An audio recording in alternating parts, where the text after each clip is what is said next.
Welcome to the Friday Happy Hour with victory strategist, award-winning author and your happy hour host, Annmarie Kelly. Each week, Annmarie chats with women who have reinvented, started over or wrote fabulous next chapters. They share how they overcame their midlife challenges and how you can too. So kick back with some good happy hour something to drink and enjoy today's show.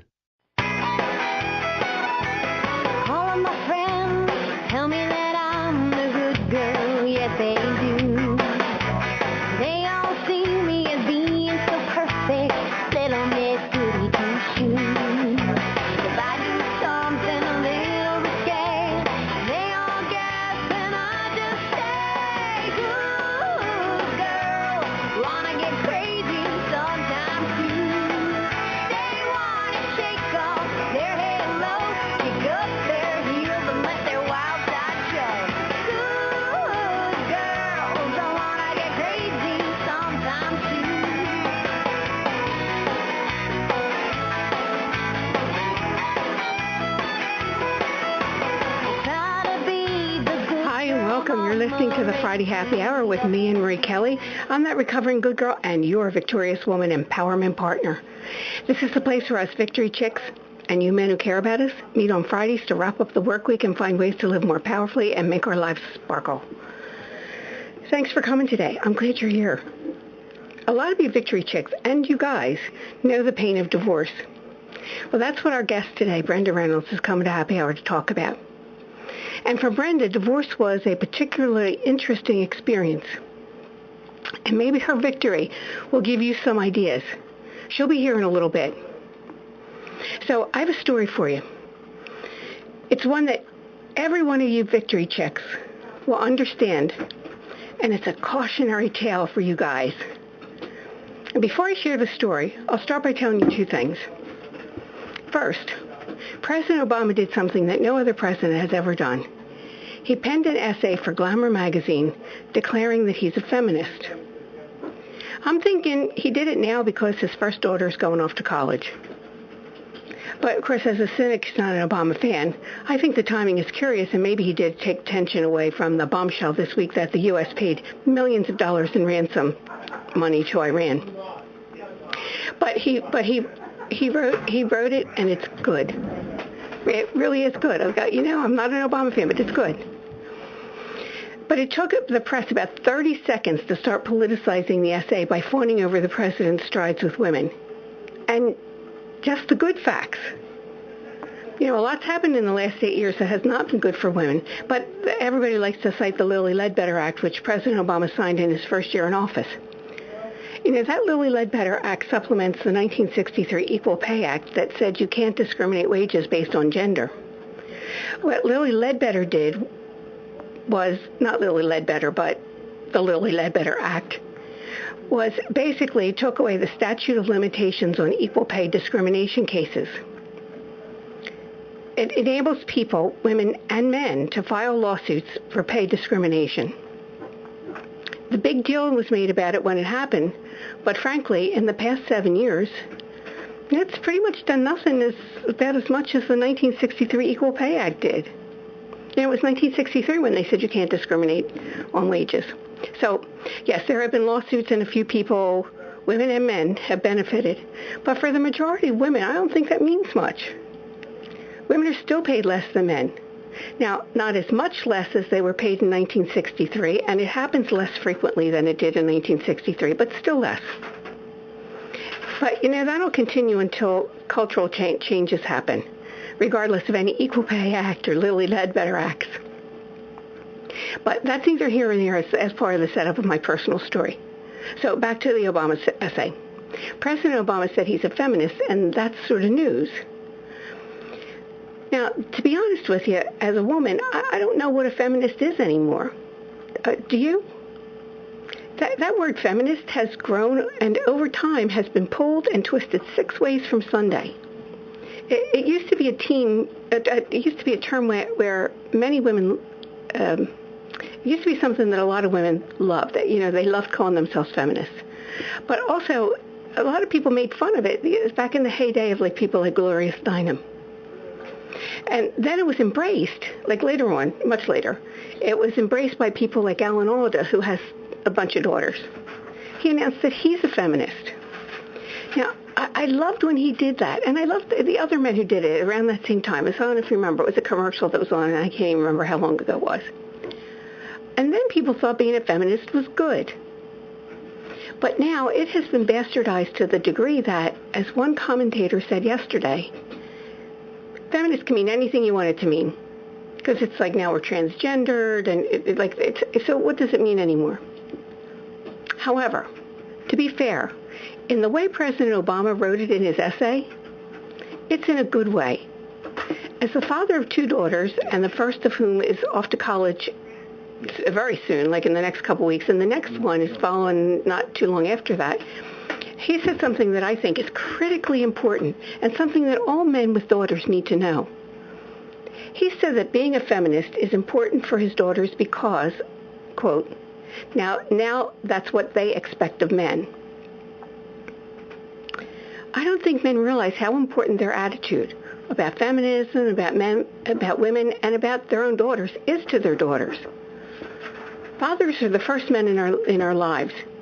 If they're supportive and encouraging, we have a different attitude about ourselves than we do if our fathers are condescending or dismissing, or if they aren't around us.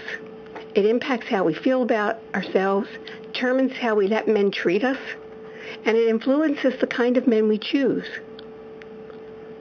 Now, how many of you chose partners who maybe didn't realize it at the beginning, but for better or for worse, turned out to be just like your father? I think a father's attitude with his daughter is more crucial to her self-development than anything else. Anyway, Obama wrote a good essay, and it's worth a read. I posted a link to it on today's radio wrap-up at victoriouswoman.com. Now, in my mind, that essay makes the topic of feminism even more front and center than usual this month with Victorious Woman. Well, come on.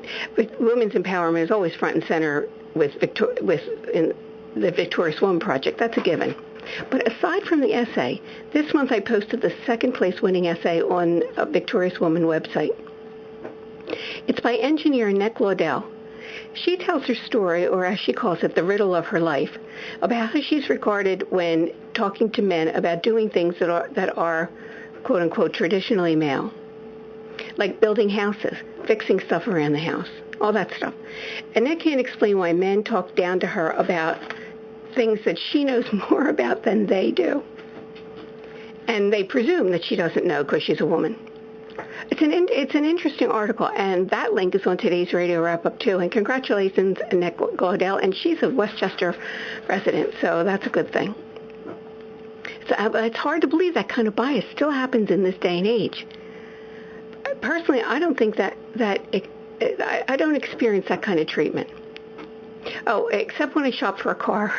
Have you ever gone shopping for a car? If I go by myself, it's fine. Like, people talk to me like I'm a normal person. But if I go with Joseph, it is surprising how many times a salesperson talks directly to Joseph. I ask a question and he answers it to Joseph, as though he's going to be the one paying for my car. And he isn't. We both pay for our own cars. And Joseph will tell them, talk to her. It's her car. And they still don't. And it's a surprise how many of them are 30-something men. So I walk out, and that salesperson loses a sale. So between Obama's essay and Glaudel's Victorious Woman story, I'll start my story with this Obama quote. We need to keep changing the attitude that teaches men to feel threatened by the presence and success of women. End quote. Now, I can tell you, Victory Chicks, and you guys, feeling threatened by the presence and success of women is probably at the root of my stunning experience with a contractor this week.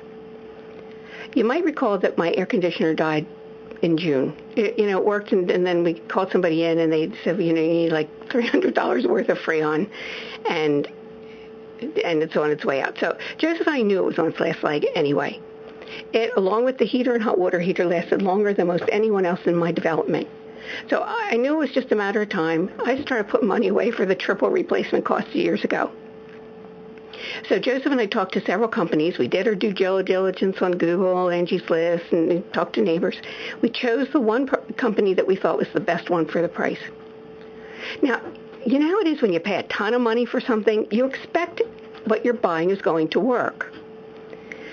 And the job took 2 days to complete, and Joseph and I each took 1 day off during the installation. And all that was okay until there was a problem. It wasn't cooling our bedroom level. And hot as it's been, you can imagine that sleeping wasn't comfortable. So the guy came over, and Joseph and I were cool with what happened. It didn't bother us. Needing a checkup or something afterwards, it's fine. But then there was still a problem. And again, they sent somebody. And we were still being nice and just wanted the problem fixed. But after the second follow-up visit and 2 unexpected lost work days, when the problem still wasn't fixed, you can imagine we were ticked off. Now, for my part, people sometimes mistake my niceness for weakness. And I think that gives some people the idea they can get over on me. So they're surprised when, and usually not in a nice way, they find out they can't. And that's what happened this week when I called the contractor and he started to give me some jazz, telling me he could fix the problem, but it was going to cost probably another $2,500. I was incensed. The conversation that followed was riddled with contractor condescension that included the stunning demand, "I can't talk to you, have your husband call me." Can you imagine that? I felt like I was in an old I Love Lucy rerun. Or the Honeymooners or something. "I can't talk to you, have your husband call me." And he said it not once, but 3 times. And he might have said it again, except I slammed down the phone. Now, he wasn't a 90-year-old guy from the 1940s who came up with that pre-feminist culture. Sometimes you can be a little more understanding. It's not right, but you could be understanding. This man is probably in his 50s. But, either way, can you imagine any man, let alone a man whose business depends on his reputation with customers, being that dismissive to a woman who is a customer? But I'll admit, like a good little wifey, I asked Joseph to call the oh-so-powerful contractor. He was better with Joseph. Not a lot, but he was a little bit better. And I guess because he was talking to a man who understood, what he was saying instead of a stupid woman like me. But the problem didn't get resolved. I'm guessing he must have had second thoughts later that night because he called the next day and said he felt bad. But guess what? He didn't call me. He called Joseph's office. First he sent him Joseph an email, and then he called the office. I guess that's because Joseph's so much smarter than I am. And I guess I can't blame him with my pretty little head filled with nothing but concerns about my looks and the latest sale at Macy's and geez, what I need to cook for dinner to make my man happy. How could I understand those big man technical things? Hey, Victory Chicks, how would you like to be married? How would you like a life being married to that? And did you ever hear that saying, don't get angry, get even? And you guys, if you haven't already figured it out, don't ever say anything so condescending to a woman, or even condescending, not so condescending. It exposes you as a Neanderthal and a sot. And especially don't talk to a woman in midlife like that. We don't take that kind of crap. And that's the kind of thing Brenda Reynolds has. See, I'm so angry I can't even spit out these words. Brenda Reynolds has to smooth that kind of stuff over in her work. And not on a small scale thing like in my case, but in corporations with a lot of people. But that's not what Brenda is here to talk about. I invited Brenda to talk about her experience with divorce, something that so many Victory Chicks and you guys know about. But unlike most of us, Brenda's work, you would think, for over 20 years has been that it would help her to deal with all that. She's been a consultant helping companies through transitions, getting people to work together, helping them manage change and put systems in place. She was an ace at doing that with others, but when it was her own marriage, well, that gave Brenda the biggest challenge of her life. She's here to tell you what she did and what she learned and how she's happier today. So go get some good happy hour something to drink, and we'll be right back with Brenda Reynolds. You're listening to the Friday Happy Hour. Remember when you wished you had more time for yourself? And now you have it, but you notice you're keeping busy with stuff, but that stuff isn't making you feel happy or filled up? And when you think about what would make you happy and filled up, you get stuck or feel overwhelmed. And then you go back to what's more familiar, more comfortable, even if it's not making you happy. Wouldn't you love to find a way to start making sense of that deep discontent you're feeling? Well, you're not alone. I'm Annmarie Kelly, author, victory strategist, and the radio show host of the Friday Happy Hour. And I know there's a place for you, one that other women have found to be both inspirational and empowering. And it's the Victorious Woman Project. Go there now and get on my mailing list, where you'll be the first to know about my upcoming online workshops, teleseminars, and more. And while you're there, take a couple minutes to look over my blog. You can download some of the free stuff I have for you and let it get your creative juices going. I'm looking forward to meeting you at the Victorious Woman Project. And that's at www.victoriouswoman.com.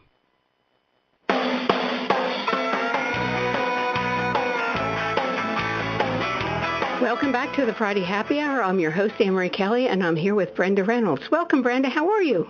I'm well. How are you, Annmarie? I'm doing great. Did you hear my story about that contractor? I did. It didn't sound all that unusual to me. Doesn't that shock you in this day and age that somebody would say, let me talk to your husband? Well, they'd have a problem if they said that to me. My comeback to that often is I don't have one of those anymore. And so it kind of sets them on their heels for a little bit. Oh, I have to try that. Not that I want to say, but like people call and they ask for, Joseph and I don't have the same last name, so they call asking for Mrs. Eagle, and I always thought of Mrs. Eagle as being my mother-in-law, and so I say, I'm sorry, she's gone. And that sets people back on their heels. Sales calls, when they do that. Right, and it happens a lot. Yeah. Listen, Brenda, your career in organizational development is in organizational development, so that means that you're an expert in change and transitions, and you have a history of working with organizations, helping them sort out their dysfunctions and distrust and all those other good things that happen in organizations.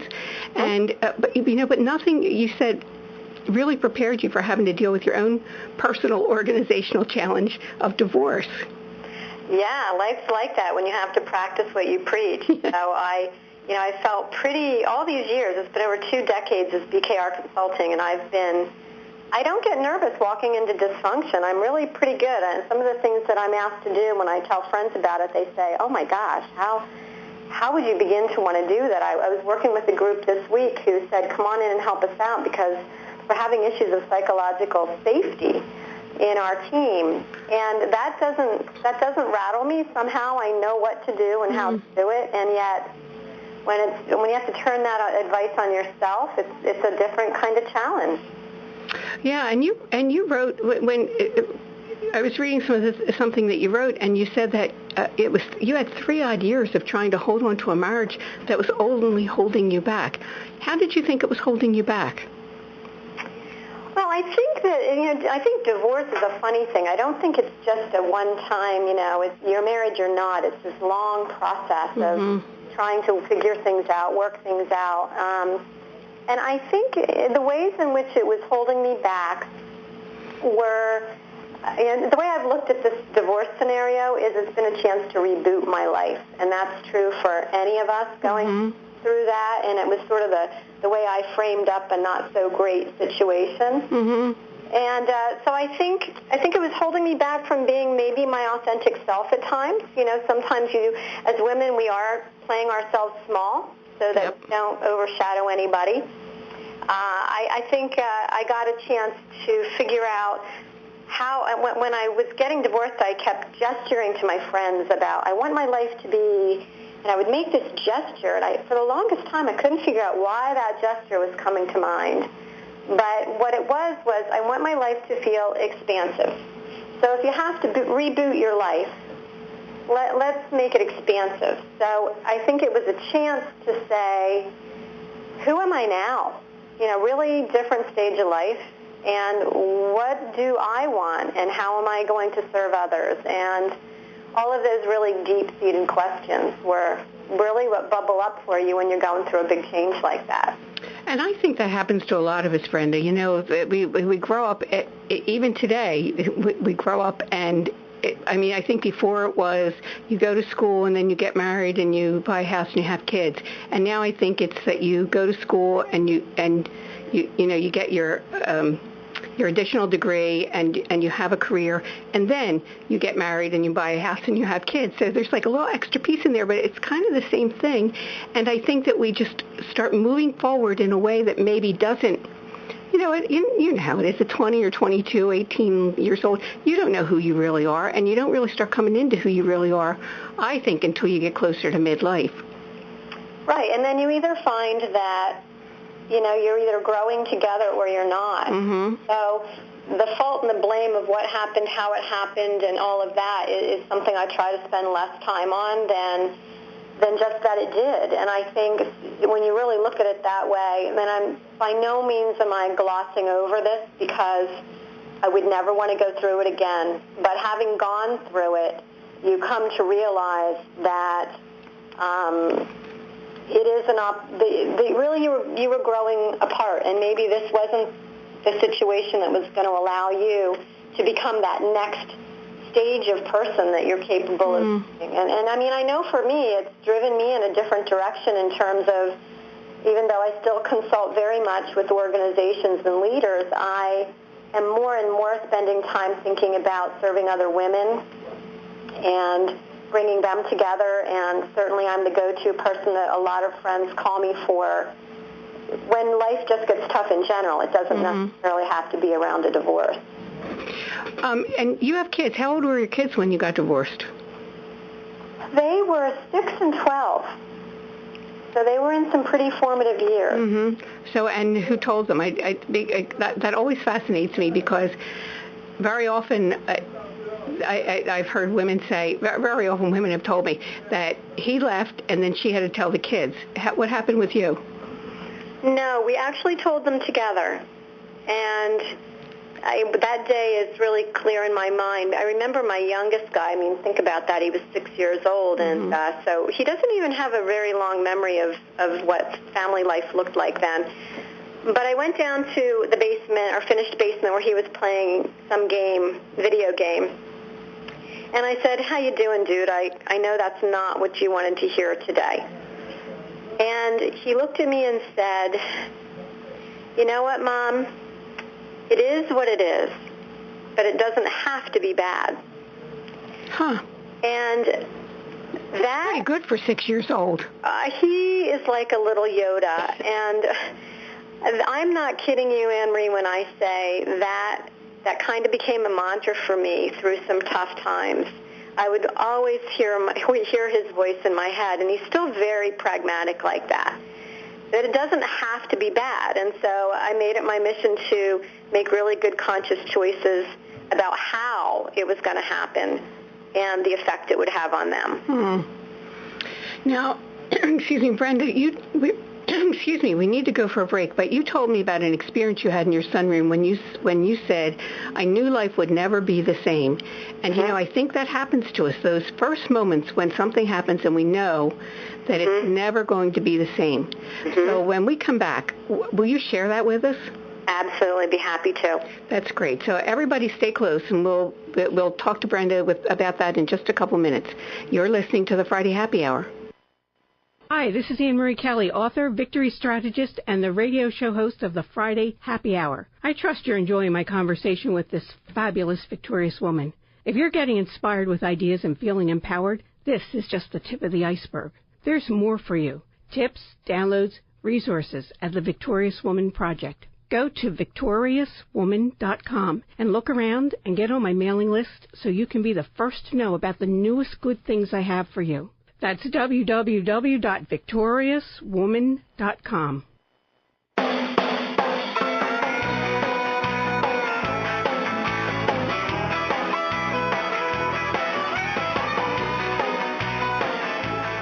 Welcome back to the Friday Happy Hour. I'm here with Brenda Reynolds, and we're talking about an experience that she had in her sunroom when she knew the moment when her life would never be the same. Brenda, what happened? Well, it's just that one moment that always comes to mind when my brother and sister-in-law were there, and things were changing. And I just remember where I was sitting, the chair I was sitting in. It was this rattan chair, and I remember having my face in my hands and just this moment of thinking, what is my life going to look like moving forward?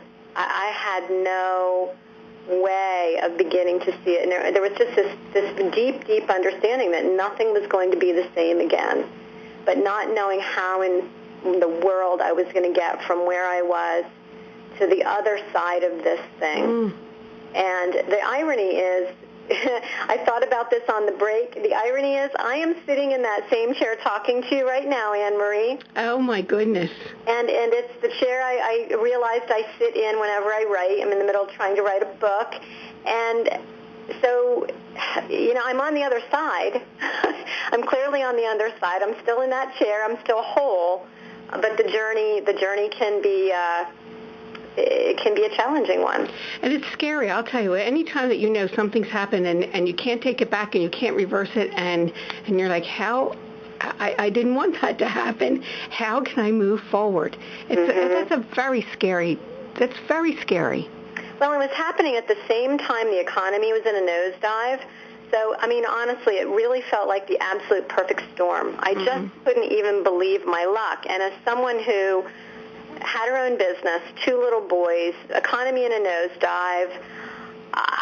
It was really just, I couldn't even imagine what was going to come next. And in some cases, I think we can't. We can't really figure it out. We have to be in it, and then, what we need does show up, and we have to have the faith that it will.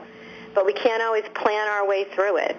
And sometimes, because you don't know, and, that uncertainty is always really, I think that's the thing that's the scariest, that that you just don't know you just don't know, and you can't picture it. Exactly. That's the scariest part. So, Brenda, how long did it take to get your divorce? It was a long process in terms of, from when we knew that was going to happen until it actually did. I'll be honest with you, I negotiated my own divorce. We decided to do that together to ensure that we weren't going to be involved in a long legal battle and deplete our resources, and that was in everybody's best interest. But doing it that way did take a bit longer. So it all happened. It really was a process that unfolded over, my goodness, probably a 5-year period of time. It wasn't short. Now, you did have an attorney, and your attorney gave you some interesting advice. What was that?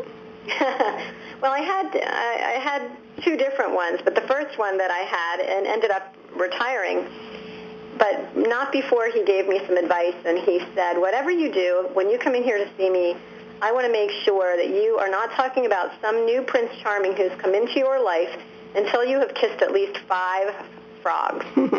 And I remember being mortified. As someone who had been married most of my life, I couldn't even imagine that part of my life unfolding, let alone 5 frogs. So as I did eventually start to date, I started counting off the frogs, Okay, I got to the 5th frog. Yeah, that's like an organizational consultant for you. Yeah. I counted off the 5 frogs, and I'm like, okay, now maybe I can write a book about these 5 frogs. And I thought, well, that's going to be a really boring book. And then one day I was walking by the television, and I heard someone talking about frogs as an acronym for fully reliant on God. And I thought, wow, it is a faith journey. I'm just going to tuck that away. And then, time went by, and I began to journal about things and thought, you know what, I think frogs is a bit of an acronym for the journey that we go through when we have a big transition like that. At least for me, the F was things fall apart. And then R is the responsibilities you realize you have to take on and all the risks you're taking. And the O becomes overcoming the obstacles.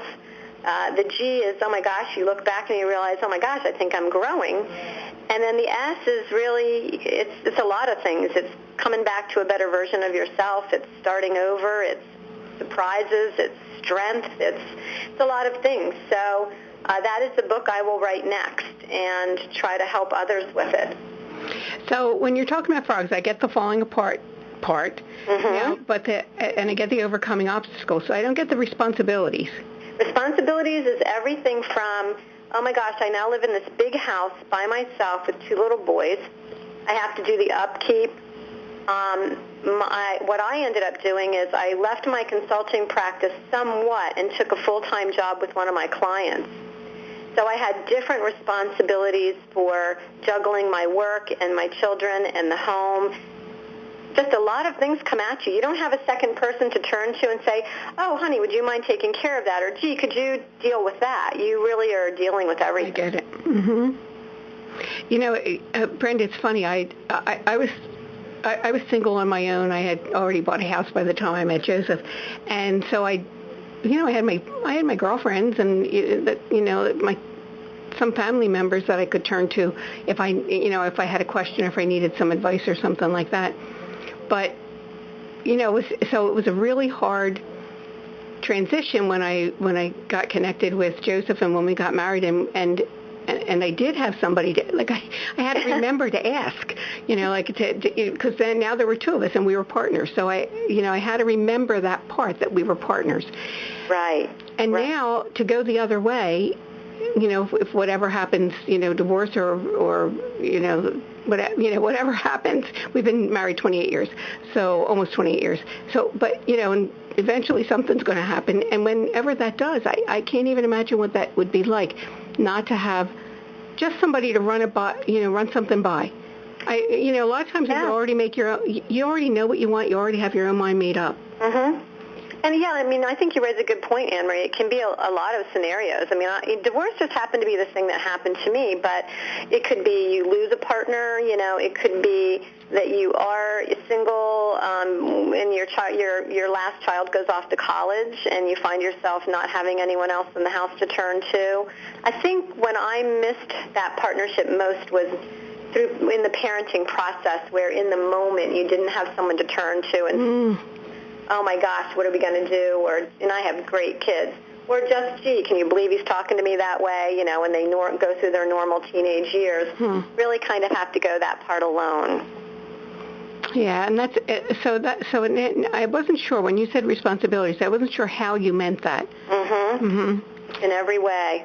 And so, in the process of your frog's experience, you took a lot of risks. How hard was it to take? What were some of them, and how hard was it to take them? It's funny. I just had lunch with an old business colleague of mine a few months ago, and we got to talking about this. And it's funny because he used the word risk, too. And I said to him, you know what, it's not a word I relate to, but I'm sure others equate to me. Because when you're just doing what you have to do, it doesn't always feel like a risk. And you're just doing what you have to do. So it's hard, but you kind of don't have a choice. It just seems like the obvious choice to me, although a lot of other people always say, wow, I don't know how you do this, that, and how you got through this and that, but for me it doesn't feel that way. And I think if you already had the experience of taking a risk to start a business. Yeah. That and you did well with it, so that's you're doing that. I in my experience in talking to women, and I'm not risk averse. I'm pretty good at taking risk, except there are, not all risk. I try and take calculated risks, and sometimes there are risks that I should take and I don't. I think taking risk is really hard for anyone, but I think that most times women aren't schooled or socialized in taking risk. No, we're not. And I think a lot of us, you said it earlier, it's that fear of the unknown, and we can easily get our imaginations go first to the worst case scenario, whether it's about the finances or what you name it. And I guess I prefer not to do that. That is something I do push from my mind, because it steals from what you need to do now to ensure it doesn't happen if you get overly focused on it. And I think women we're kind of socialized to worry about what people will think and what if we take a risk and it doesn't work, or what if I do something and I no longer fit in, and all of those voices that go off in our heads. Except when it comes to men, and I'm sure you've seen it as much as I have, excuse me, that there are women who take such risks in their relationship with men that too often they shouldn't be even give the time of day to. Like, that always fascinates me, that we take risks in relationships with inappropriate partners or potential partners, but we won't take a risk to improve our lives in a way that, maybe a risk to, as you did, start a business or, or some other kind of risk to step out, take acting lessons or, whatever it is that you want to do to follow your passion. And I think it's because it, really makes you think twice about your self-worth. Sometimes we think that's all I deserve. Oh, that's really true. Yep, it's that playing ourselves small thing. Or that's as good as it's going to get, or that's all I deserve, or who am I to think I could do that or be that? Yeah, and that's true. And we do have that. That too many of us have that mindset where we just aren't thinking about it. And you were telling me that you and one of your sons took a trip to South Africa, and it became a turning point for you. Well, that was one of my risks, I guess. In the midst of this craziness, we were in a church service, and they were talking about going on this trip to South Africa. And my older son leaned over and said, "Mom, what do you think? You, me, and South Africa." And I looked at him because he said, "I know you've always wanted to go." And I thought, this is the absolute, either the craziest idea I'm ever going to do, or it's the best thing I could think to do. But in the middle of life, all this life chaos, we're going to go to South Africa. But we did. And one of the reasons I went is I figured that no matter how bad life was feeling at the moment, that going to see what other people live like was probably going to put our life circumstances in perspective, and it did. And we did a tour of kind of a village over there that a woman runs who had adopted a little boy way back when, who became the oldest boy living with AIDS in South Africa at the time. And he was asked to speak at the World Health Organization, and he was often interviewed by a man named James Wooten, who's an old news anchor. And James, when he interviewed this little boy named Nkosi, could not get him out of his mind. So he kept going back and revisiting him. And he said, Nkosi, it's so hard for me to be here because South Africa is just a place I'd like to make a difference, but I don't know where to begin. It's got political issues and educational issues and the apartheid issues. And he went on. And this little boy, if you could see him with these really big brown eyes, seen pictures of him, just looked at Jim and said, "Jim, you're making this way too hard. All you do is the next right thing. And then you do the next right thing." And so on the heels of it is what it is, but it doesn't have to be bad, my second mantra became just do the next right thing. And I will tell you, I live with that to this day. Because that's good, Brenda. It's all we can do when you can't see your hand in front of your face. You can't imagine what to do next. You don't have to solve the whole big problem. You just have to say, what's next? What's the next right thing? And that's what I'm going to focus on. And when you put them one by one, you end up going from where you are to where you need to be. And, in Victorious Women, I talk about victory being the stretch to get out of your comfort zone, to get from where you are to where you want to be. And if you try and take it in a great big jump, it tends to be pretty painful. But if you do what you're saying and just do the next right thing, it's the small stretches. Absolutely. Brenda, we need to take another break, so we're going to do that now, and then we'll be right back with you. And all the listeners, please hang tight, and we'll be right back. You're listening to the Friday Happy Hour. Are you one of those women who lived the first part of your life as a really good girl? That is, you did all the right things and followed all the so-called rules for women? I was like that too. But have you noticed that once you passed 40, you have less patience for those rules? Maybe you even think that the rules really don't make sense for you anymore. maybe they never did and you just didn't realize it. Do you want to go where other recovering good girls meet to inspire each other and support their new empowered selves? Then join me, Annmarie Kelly, and some very fabulous Victorious Women. We're on Facebook at the Victorious Woman Project.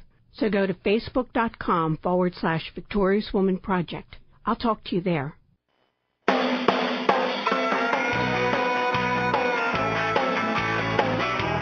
Welcome back to the Friday Happy Hour. This is Annmarie Kelly, and we're here with Brenda Reynolds. And Brenda, one of the things that we talked about, you and I talked about, was that in the context of making it too hard, you also said we have to show up for ourselves. Mm-hmm. How are we not? In your opinion, how do you think we're not showing up for ourselves?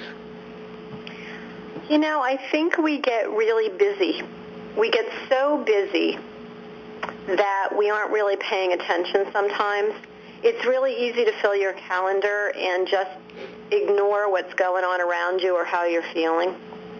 So, I mean, for me, it wasn't something I sought. It sort of came with the territory in my transition, but I was kind of forced to slow down and get quiet more often, and that made me listen to that voice in me that doesn't always make logical sense, but I sort of had to pay attention to it and really get real about, you know, was I doing something because I was worried about what someone else would think, or because it's what I wanted to do?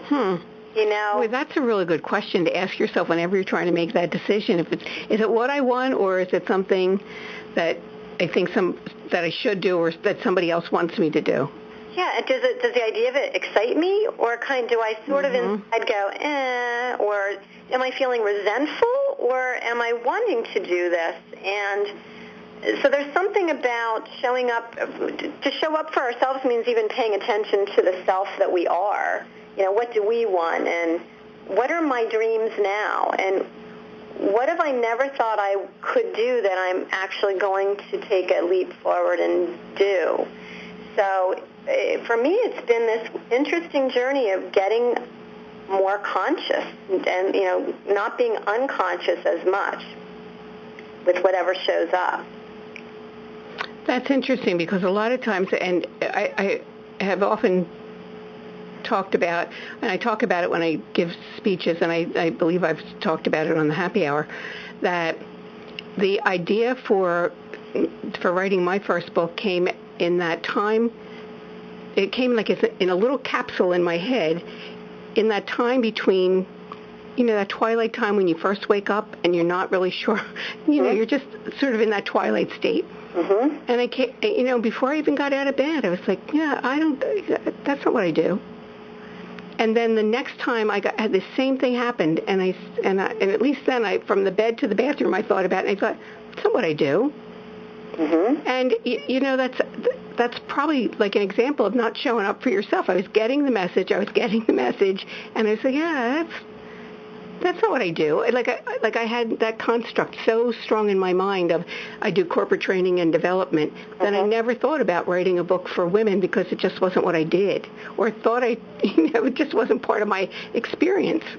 Me either, but, you know, I thought about it, and again, it came out of my experience that I remembered in second grade. I told my second grade teacher, she went around the room one day and asked us what we were going to be when we grew up. And I still remember. I remember the words "a novelist" came out of my mouth, and I even at that time I thought that was weird. Where did that come from? Yeah. But I never thought, well, what would I ever know enough about to write about? What would I ever know enough about that people would care about?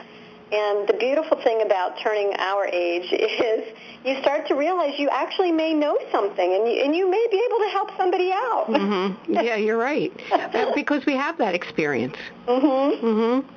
So tell me how this whole thing with the divorce brought out a better version of yourself than you had before. The way, again, I think I got to really be with myself and look in the mirror and say, who am I?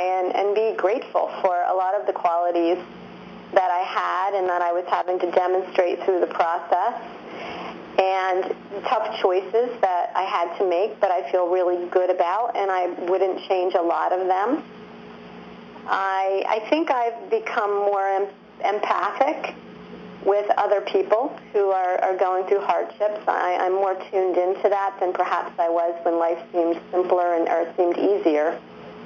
I have an amazing relationship with my sons. It became really deep as we moved through the transition and supported each other through it. And they have an equally good relationship with their dad, and that is what I wanted for them. So kind of allowing all of those things to fall into place, I realized made me a better version of myself. I'm less quick to think I know an answer, because what I'm really clear on is nobody ever knows what they would do with a situation until they're handed it.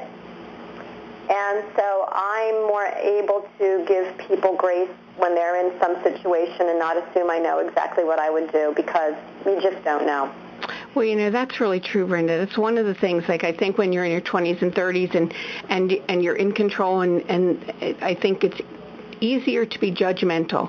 Yeah. Mm-hmm. And then as you go through stuff yourself, and you know that you didn't always handle it 100% all the time, but you did good, then you give other people that little bit of slack. I think I've used the experience to my benefit in a way. It's made me, I'm very authentic about it. I share appropriately as it's going to serve other people. But I think being able to be human, having had a less than perfect life, makes people willing to open up and share and be vulnerable with me. And that comes through whether I'm coaching them or I'm in a group with them. And for that, I'm grateful. I'm really okay with that. And that's a good thing. I think a lot of times in midlife we start to get to that place where we're able to be that better than we might have been able to be that in our 20s or 30s, and even in our early 40s. Mm-hmm. So now you have a couple of books coming out, and you're in the middle of doing a teleseminar. Tell us about it. The book that I'm currently writing is called TBD, To Be Determined, and it is how to find clarity and confidence during uncertain times. So it's really a roadmap for moving through transitions and changes, whether they're at work or at home. And the way I came to that is I realized, when you go through an uncertain time, one might say you have to be determined when you don't know what the outcome's going to be. But the truth is you really have to figure out more how to be. So the emphasis on the to be part, because life is one transition after another. Mm-hmm. Have to get good at how to be. So it really tries to outline 12 principles that I work with when I work with clients, but they're the same principles that really carried me through my own life transition. So the book weaves back and forth between personal examples and work-life examples, so I hope it appeals to a broad audience that way. Very nice.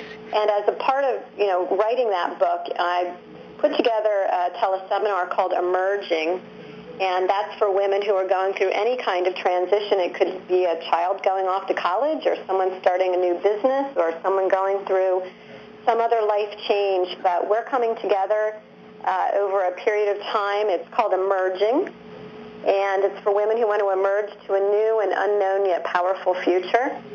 And it's an opportunity to share some of the concepts from the book and support each other and just sort of be there as women, moving through some uncertainty that we're in. And how would everybody find out about you? The best thing to do would be to go to my website, which is BKRConsult.com, BKRConsult.com. And you can drop me a note there or see some of the work that I'm doing. The website, to be honest with you, is in revision, so you may not see the book represented or the teleseminar just yet, but you can drop me a note and I can send you information about it. You can also like me on Facebook. It's BKR Consulting, and you'll see good information there, too. That's great. And that information is on today's radio wrap-up as well.